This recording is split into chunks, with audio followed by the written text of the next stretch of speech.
नमस्कार जय जगन्नाथ जय बाबा बराल बालुकेश्वर पुणी एक वीडियो को आपण मानक स्वागत जनाऊँगी। आपण मैंने केमिति अछंती आशा करुच्ची समस्ते भलर थिबे आउ खुशी रे थिबे। आजिर भिडियोटी कहाँ उपर जाउची आपण मान तो थंबनेल देखि जानी सारिथिबे, तथापि मु आउ थरे कहि रखुची भिडियोटी कहाँ उपर जाउची। भिडियोटी पुणी एक से गोटे दुखद प्रेम कहानी उपर जाउची। से प्रेम कहानी आउ कोउटी नुह, से होची कटक आमर महांगा जो अच्छी से महांगा आड़े से आड़ू से कॉल करथिले आ कौन कहिथिले 1.5 मास तलर कथा। 1.5 मास तले कौन कहिथिले आज होची तांगर 1.5 मास माने 7टा सोमवार सरी जाइछि।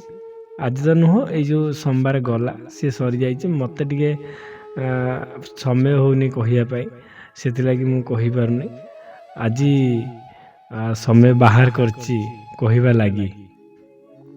आपण मैंने टिके ध्यान दे शुणिबे मु कौन कहवाई चाहिए।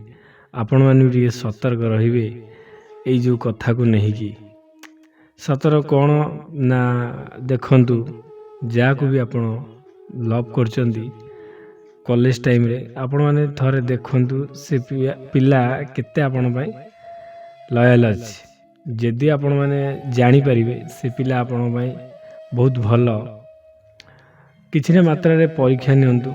परीक्षा कौन ना से जो जिनसटा आपण को चाहिबो आपण पाखरु नबा पई आपण ताकू टोटल देबे नाही।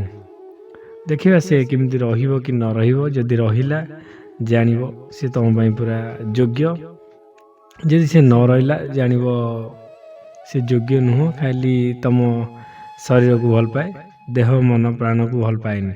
देह को भल पाए, मन प्राण को भल पाएनि। से आपण मैंने किछि किछि जानी पारिबे आउ किछि किछि आपण निजे रियलाइज करके जानिबे। सेमती कहानीटा शुणतु। महांगा कहले कि मुझे पचारे कौ जगह कौन मुझे पचार चाहे क्या किए कौ जगार बिलंग कर किए कौ गाँव लोक मु क्या पचारे कहीं क्या पचार मोर कौन प्रकार अधिकार ही ना। से मत 1.5 मास तले फोन करते फोन कर कौन कही आपण मैंने यहाँ खाली प्रथम शुणी रखु तापर सेकेंड कहला तो आपण मैंने जानी सारी आउ भी किसी कहवाई चाहिए तथापि शेष में कहबी जोटा सक्सेस न हो मुझा के कहवाई चाहे कहबी तो कौन कहबी जोटा होटा मु आग माने जोटा पुराना कथा जहाँ कही मन भीतर चापिकी रखी सेटा कहबी तापर तो केमिति कौन है से सब कहे। आसतु फास्ट आरंभ करिया केमिति कौन है।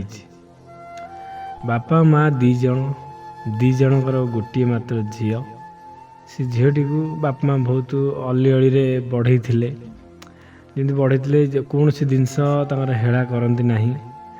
एमती झील बढ़िया सहित आस्ते आस्ते बापा माँ भी काम धंदा माँ तो घरे रुहती बापा काम को जाती। माँ को एमती गोटे रोग है से बहुत कम बयस चलीगले 8-9 मास ना 9 वर्ष होता झील को। बापा बहुत कष्ट करी झी को बढ़े गुड़े स्कूल गला स्कूल जाए पाठ पढ़ला।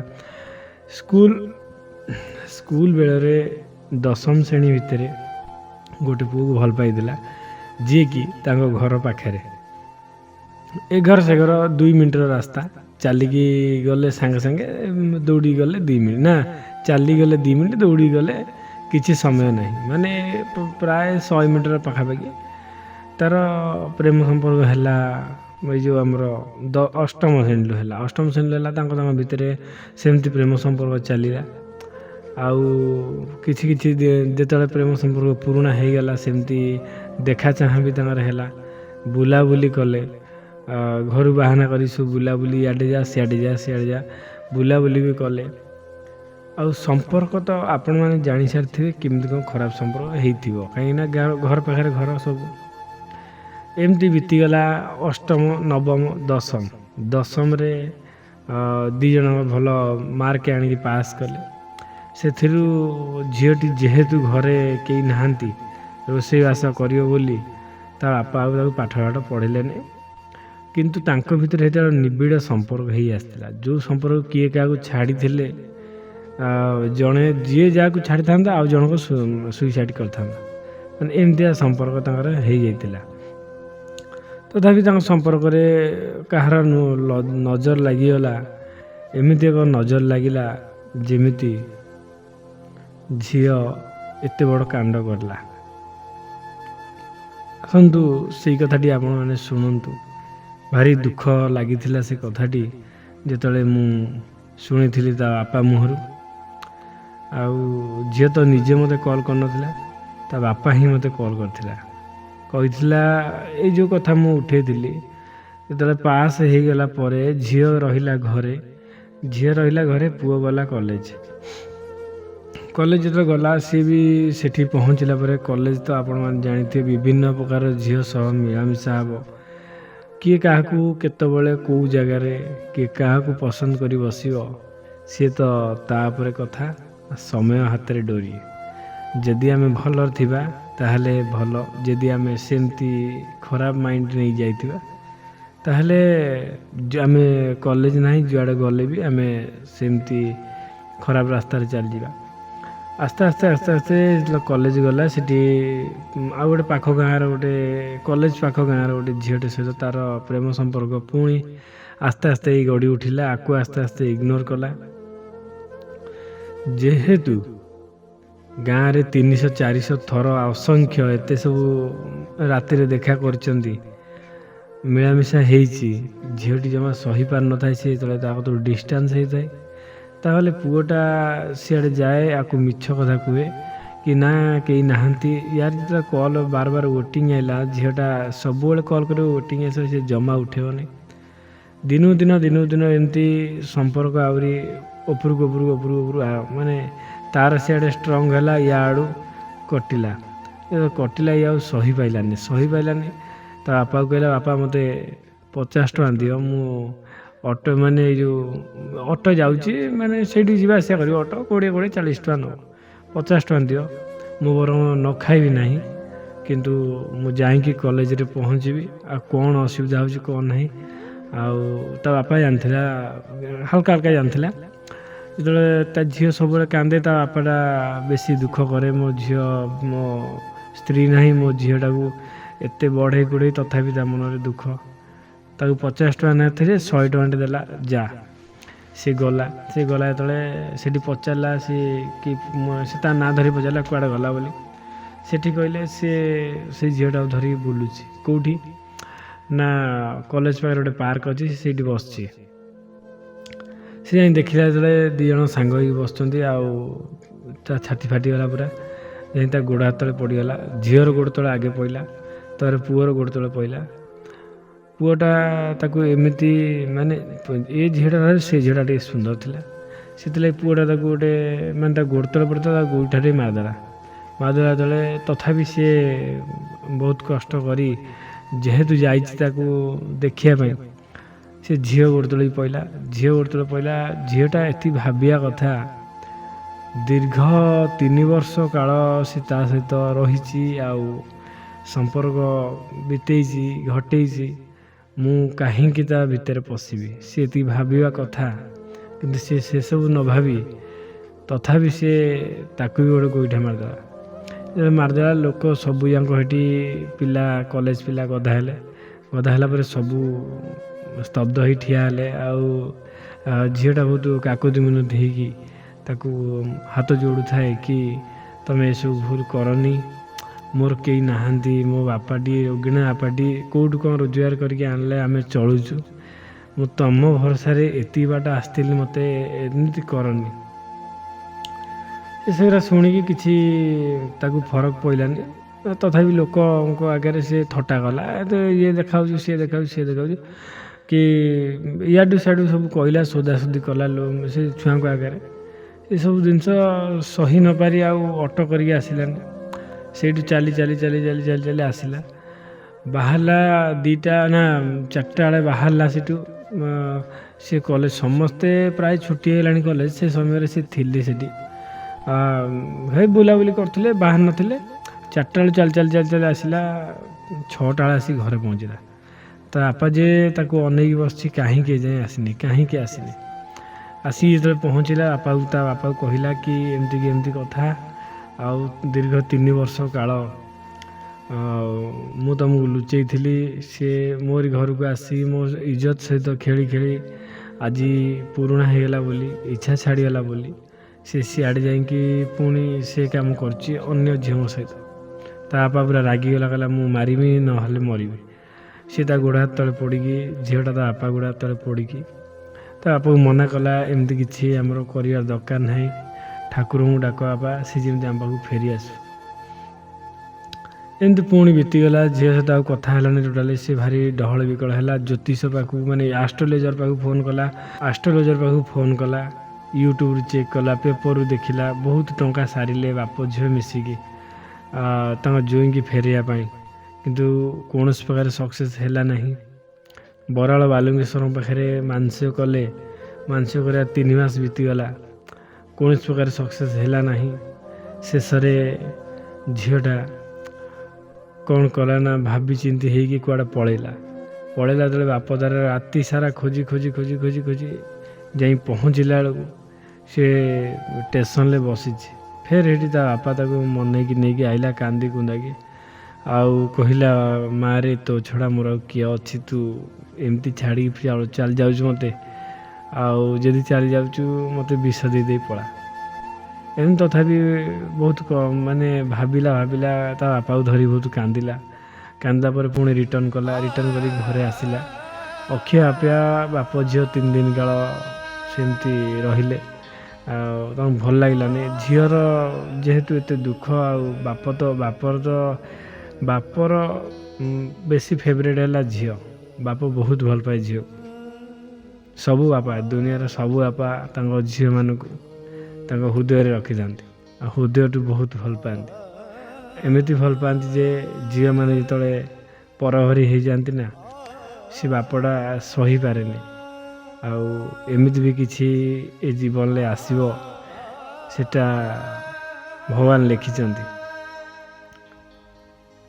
ସେଠି ସହିପାରିଲାନି, ତାକୁ ନେଇକି ଆସିଲା। 3 ଦିନ କାଳ ସେମିତି ଅକ୍ଷୟ ଆପିଆ ରହିଲା ପରେ 4 ଦିନ ବେଳକୁ ଶୁଣିଲା ବେଳକୁ ସେ ଝିଅଟାକୁ ସେ ପୁଅଟା ନେଇ ଆସିଛି, ନେଇକି କୁଆଡ଼େ ପଳେଇଛି। ବେଶୀ ଆଉ ଏତେ ଆଉ କଷ୍ଟ ପାଇଲା ଯେ ଝିଅଟା ଖାଲି ଭୋ ହୋଇ କାନ୍ଦିଲା। ତା ବାପା ତାକୁ ଜଗିକି ରହିଲା ଜଗିକି। ତାର ଗୋଟେ ସାଇକେଲ ଥିଲା, ସେ ସାଇକେଲଟା ବିକ୍ରି କରିଦେଲା ଚଳିବା ପାଇଁ। ବିକ୍ରି କରିଦେଲା ପରେ ତା ବାପା ତା ଝିଅକୁ ଜଗିକି ରହିଲା କି ମୋ ଝିଅ କାଳେ କିଛି ଭୁଲ କରିଦେବ କିରେ। ଏମିତି ଝିଅକୁ ଭାରି କଷ୍ଟ ହେଉଥାଏ। ମିନିମମ୍ 4-6 ଦିନ ହେଇଯିବ ଖିଆପିଆ ନାହିଁ। 3 ଦିନ ପରେ ସେ ତ ତା ଇଏକୁ ନେଇ କୁଆଡ଼େ ପଳେଇଲା। ତା ବାପା କାଳେ ମୋ ଝିଅ କିଛି ଅସୁବିଧା କରିଦେବ, ସେଥିଲାଗି ସେ ତାକୁ ଜଗିକି ରହିଲା ପରେ 6-7 ଦିନ ଯାଇଛି। ସେ ବହୁତ ମନେଇଲା ତାକୁ କି ଝିଅ ଯାହା ହେବା କଥା ହେଇଗଲା, ତାକୁ ଛାଡ଼ିଦେ, ଆମେ ଆଉ ଗୋଟେ ଭଲ ପ୍ରସ୍ତାବ ଦେଖି ତୋତେ ବାହାଘର କରିଦେବି, ଯେଉଁଠିକି ତୁ ଖୁସିରେ ରହିବୁ। ଏସବୁ ଜିନିଷ କହିଲା ପରେ ତା ଝିଅ କିଛି ତା ମାଇଣ୍ଡରେ ପଶୁନଥାଏ। କହିଲା, ଝିଅ ମୁଁ ସଉଦାପତ୍ର ଧରିକି ଆସେ, ଦୋକାନରେ କିଛି ନାହିଁ ନା, ଘରେ କିଛି ନାହିଁ ଖାଇବା ଲାଗି। ସାଇକେଲ ଯେଉଁ ବିକିଥିଲି, ଯେଉଁ 1500 ଟଙ୍କା ହେଇଥିଲା, ସେଇ 1500 ଟଙ୍କା ନେଇକି ଯାଉଛି। ଚାଉଳ ଫାଉଳ ଯାଇ ଯାହା ସବୁ ସଉଦାପତ୍ର ଧରିକି ଆସିବି, ଆମେ ପୁଣି ରୋଷେଇ କରି ଖାଇବା, ତା କଥା ଭୁଲିଯିବା।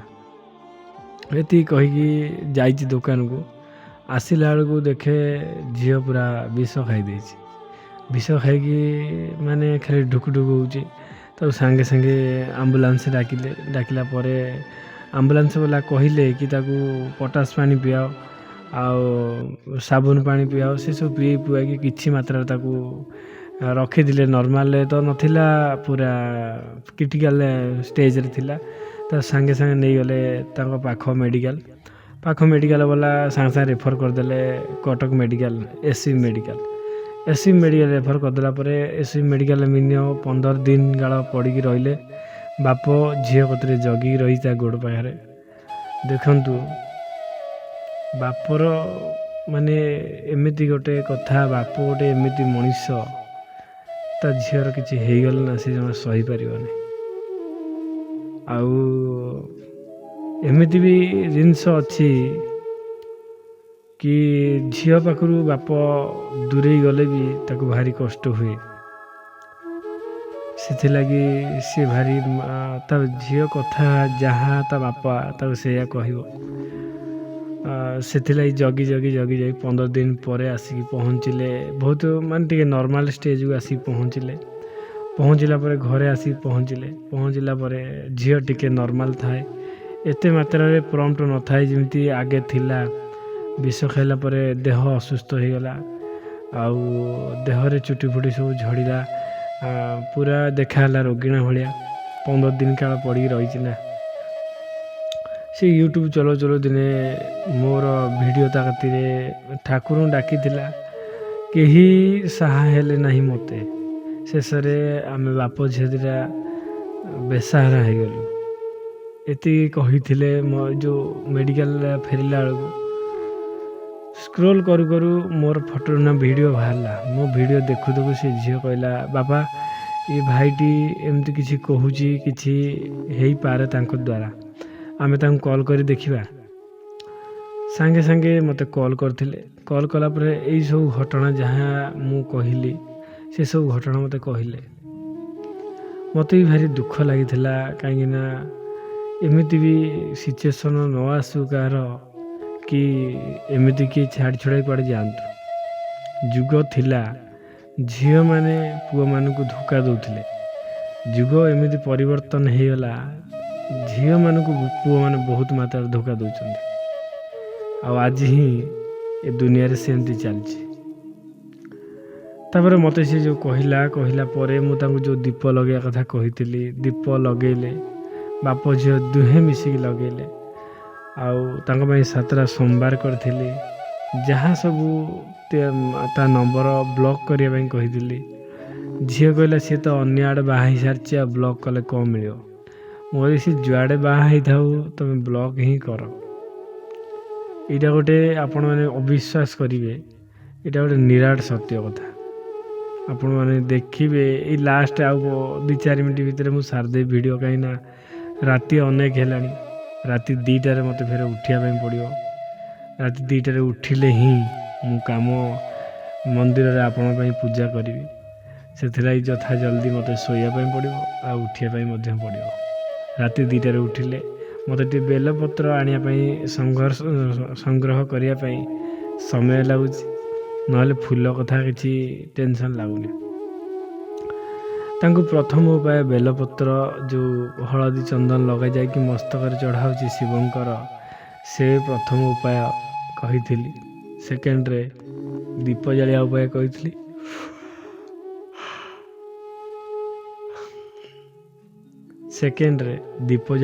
କହିଥିଲି। ଥାର୍ଡ଼ରେ କ'ଣ କହିଥିଲି ନା ତା ନମ୍ବରକୁ ବ୍ଲକ୍ କର। 4ରେ ଆଉ ଗୋଟେ ଜିନିଷ କହିଥିଲି। 5ରେ ଆଉ ଗୋଟେ ଜିନିଷ କହିଥିଲି। ଯେଉଁ 4, 5, 4 ନମ୍ବର 5 ନମ୍ବର ମୁଁ କେବେ ମୋବାଇଲରେ ଏଇ ଭିଡ଼ିଓ ମାଧ୍ୟମରେ କୁହେନି। ଆଉ ଯିଏ ଡାଇରେକ୍ଟ ଫୋନ୍ କରିବ ମୁଁ ତାଙ୍କୁ ଜଣେଇଦେବି। ଏଇ 3ଟା ଉପାୟରେ ଯଦି ନ ହେଉଛି, ସେଇ 2ଟା ଉପାୟରେ ଫାଇନାଲ୍ ହେବ, 100% ହେବ, 1,00,000% ହେବ। ଯେଉଁମାନଙ୍କର ସବୁ ଅସୁବିଧା ହେଇଛି, ଦୂରେଇ ଯାଇଛନ୍ତି, ତାଙ୍କ ଭିତରେ ଝଗଡ଼ାଝାଣ୍ଟି ଲାଗିଛନ୍ତି, କୌଣସି ପ୍ରକାର ସମାଧାନ ନ ହେଇପାରୁଛି, ସେଇମାନେ ଏଇ ଭାଇଙ୍କୁ କଲ୍ କରିବେ, ସମସ୍ତଙ୍କର ସମାଧାନ ହେଇଯିବ। ଯେଉଁ ଭାଇ ଆଉ ଭଉଣୀମାନେ ମୋତେ ଭଲ ପାଆନ୍ତି ତାଙ୍କୁ ହୃଦୟରୁ ନମସ୍କାର। ଯେଉଁ ଭାଇ ଭଉଣୀମାନେ ମୋତେ ପସନ୍ଦ କରନ୍ତି ନାହିଁ ତାଙ୍କୁ ବି ହୃଦୟରୁ ନମସ୍କାର। ଏତିକି ସେ କାର୍ଯ୍ୟ କଲା ପରେ ସେ ଝିଅ ଆଉ ସେ ଝିଅ ପୁଅ ଏମିତି ଝଗଡ଼ା ନାଗିଲେ କି ସେ ଝିଅ ତାଙ୍କୁ ଖାଲି ତାନା ମାରି କହିଲା, ସେ ତୁ ଯେଉଁ ଝିଅକୁ ଭଲ ପାଇଥିଲୁ ଏମିତି କରିଥିଲୁ, ସେମିତି କରିଥିଲୁ, ସିଏ ମାନେ ଅଭଦ୍ର ଭାଷାରେ ସେ ଝଗଡ଼ାଝାଣ୍ଟି ଏତେ ମାତ୍ରାରେ ଲାଗିଲେ ଯେ ପୁଅର ମନ ପରିବର୍ତ୍ତନ ହେଲା। ଆସ୍ତେ ଆସ୍ତେ ଭଗବାନ ତାଙ୍କ ପରିବର୍ତ୍ତନ କରିଲେ। ସେ ପୁଅର ସେ 2 ଜଣ ପଳେଇଥିଲେ, କିନ୍ତୁ କୌଣସି ପ୍ରକାର ବାହା ହେଇନଥିଲେ। ଆଉ ଯେଉଁ ଝିଅ କି ତା ପାଇଁ ଏତେ କଷ୍ଟ ସହିଲା, ବିଷ ଖାଇଲା, ରୋଗିଣା ହେଇଗଲା, ସେଇ ଜାଗାରେ ସେ ଝିଅ କହିଲା ତୁ ଚାଲ ଆମ ଘରେ ମୋତେ ଛାଡ଼ିବୁ। ମୁଁ ଆମ ଘରେ ବାହାନା କରିଛି, ଏଯାଏଁ ବାହାନା କରିଛି ମୁଁ ହଷ୍ଟେଲରେ ଅଛି ବୋଲି, ମୁଁ ଚାକିରି କରିଛି, ହଷ୍ଟେଲରେ ରହୁଛି ବୋଲି, ଚାଲ ମୋତେ ଆମ ଘରେ ଛାଡ଼ିଦେ, ତୁ ତୋ ବାଟରେ ମୁଁ ମୋ ବାଟରେ। ମାନେ ତାଙ୍କ ଘରେ ସିଏ ଚାକିରି ବାହାନା କରିକି ପଳେଇଛି, କିନ୍ତୁ ଇଏ ତାକୁ ସତରେ ନେଇକି ପଳେଇଛି। ଦେଖ ମାନେ ଘରେ ସିଏ କାହିଁକି କହୁନଥିଲା, ସିଏ ଚାହୁଁଥିଲା ମୁଁ ଏ ପୁଅ ପାଖରୁ ସବୁ ଝଡ଼େଇ ଖାଇବି। ଠାକୁର ତାର ଅସଲ ରୂପ ଦେଖେଇ ଦେଲେ। ସେ ଦୁଇ ଜଣକୁ କେହି କାହାକୁ ଆଉ ଅନେଇଲା ନାହିଁ, କିଏ କାହା ମୁହଁକୁ ଆଉ ଅନେଇଲେ ନାହିଁ। ଝିଅକୁ ସେ ଛାଡ଼ି ଦେଇକି ଆସିଲା ଘରେ ପହଞ୍ଚିଲା ଯେତେବେଳେ ତାର 7ଟା ସୋମବାର ପଳେଇଛି। এতিয়া ମୁଁ ଯେଉଁ ତାର 7ଟା ସୋମବାର କରିଛି, 7ଟା ସୋମବାର ପଳେଇଛି। ବାପ ଝିଅ କହିଲେ ଭାଇ ସମସ୍ତେ ନିରାଶ କଲେ, ତମେ ବି ନିରାଶ କଲ। ମୁଁ କହିଲି କ'ଣ କରିବା ବାବା, ଟିକେ ଅପେକ୍ଷା ତ କର। ଆପଣମାନେ ପରୀକ୍ଷା ଦେଲେ, ଭଗବାନ ତୁମ ପରୀକ୍ଷା ନେଉଛନ୍ତି, ତାପରେ ରେଜଲ୍ଟ ଦେବେ, ୱେଟ୍ କର। ତାପରେ ଠିକ୍ 8 ନମ୍ବର ସୋମବାର ଏଇ 3 ଦିନ ତଳେ ଫୋନ୍ କରିଥିଲେ, କହିଲେ ଭାଇ ତ ନୁହଁ ପୁଅ ମୋତେ ଡାକେ, ପୁଅ ଆଉ ଗୋଟେ କଥା କହିବି, ଆମକୁ ଭାରି ଖୁସି ଲାଗିଲା। ସେ ଝିଅ ତାକୁ ଛାଡ଼ି ଦେଇକି ତା ଘରକୁ ପଳେଇଛି। ପୁଅ ଆସିକି ଚୁପ୍ କିଣା ମୋ ସହିତ କଥା ହେଉଛି କି ଆଉ ଯାହା ମୁଁ କରିଛି ଭୁଲ ହେଇଯାଇଛି। ଆଉ ଆମର ତ ଘର ପାଖରେ ଘର, ସେମିତି ନୀତି ନିୟମରେ ବାହାଘର ହେଇପାରିବ ନାହିଁ। ଆମେ ଏତିକି ମୋତେ ରିକ୍ୱେଷ୍ଟ କର, ତୁମ ଗୋଡ଼ ତଳେ ପଡ଼ୁଛି, ମନ୍ଦିରରେ ଚାଲ ମୋତେ ତୁମ ଝିଅକୁ କନ୍ୟାଦାନ କରିଦେବ। ମୋର ଆଉ କିଛି କଥା ଦରକାର ନାହିଁ, କିଛି ଜିନିଷ ବି ନେବାର ନାହିଁ। ଯାହା ଭଗବାନ ଦେଲେ ବହୁତ ଦେଲେ, ଯାହା ଭୁଲ କରିଥିଲି ମୁଁ ମଥା ନୁଆଁଇ କ୍ଷମା ମାଗୁଛି। ଏତିକି କରୁଣା କର ବାପା, ମୋତେ ତୁମ ଝିଅକୁ ଦେଇଦିଅ, ଆଉ କିଛି ଚାହୁଁନି। ଝିଅ ବି ସେଇଠି ଖୁସିରେ ବହୁତ ନାଚି ଉଠିଲା, ଆଉ ସାଙ୍ଗେ ସାଙ୍ଗେ ଯାଇକି ତାକୁ ଧରିକି କାନ୍ଦି ପକାଇଲା ଭୋ ଭୋ ହେଇକି। ଏମିତି ଖୁସି ତା ବାପା ତା ଆଖିରେ ଦେଖି ବହୁତ ଖୁସି ହେଲା। ଆଉ ମୋତେ କହୁଥାଏ ଭାଇ ମୁଁ ତୁମ ପାଖକୁ ଯାଇ ପହଞ୍ଚିବି। ମୁଁ କହିଲି ନାଇଁ, କାହିଁ ଆସିବ ଏତେ ବାଟରେ ବେକାର, ଥାଅ ସେମିତି, ଝିଅର ବାହାଘର ସରୁ। ଝିଅ ବାହାଘର ଦିନ ମୋତେ ଡାକିବ, ମୁଁ ନିଶ୍ଚିତ ଯିବି କହିଛେ। ଆଉ ମୋତେ ତ ଫାଙ୍କା ମିଳିଲେ, ଦେଖିବା ଯଦି ଫାଙ୍କା ମିଳିଲା ଯିବି, ନହେଲେ ନାହିଁ। ଆଜିର ଭିଡ଼ିଓରେ ଏତିକି। ଆଉ ମୋ ଭଉଣୀ ଆଉ ଭାଇ, ଭଉଣୀ, ଝିଅ ସମସ୍ତଙ୍କୁ କହୁଛି, ସମସ୍ତେ ଖୁସିରେ ରୁହ, ଭଲରେ ରୁହ। ଆଜିର ଜୀବନ କାଲିକି ନାହିଁ, ଏ ମଣିଷଟାକୁ କେହି ଭୁଲିବ ନାହିଁ। ରହିଲି, ଜୟ ଜଗନ୍ନାଥ, ଜୟ ବାବା ବରାଳ ବାଲୁଙ୍କେଶ୍ୱର। ପୁଣି ଦେଖା ହେବା ଆଉ ଏକ ଟପିକ୍ ଉପରେ, ଅନ୍ୟ ଏକ ଭିଡ଼ିଓ ନେଇ। ଆଉ ହଁ, କାଲି ସୋମବାର ଯେଉଁ ପୂଜା ହେବ, ସେ ପୂଜାର ଭିଡ଼ିଓ ବହୁତ ଜଲ୍ଦି ଆସିଯିବ। କାହିଁକି ନା ସେସବୁ ପୂଜା ଭିଡ଼ିଓ ଏଡ଼ିଟିଂ କରିବା ପାଇଁ ପଡ଼ୁଛି। ରହିଲି, ଜୟ ଜଗନ୍ନାଥ।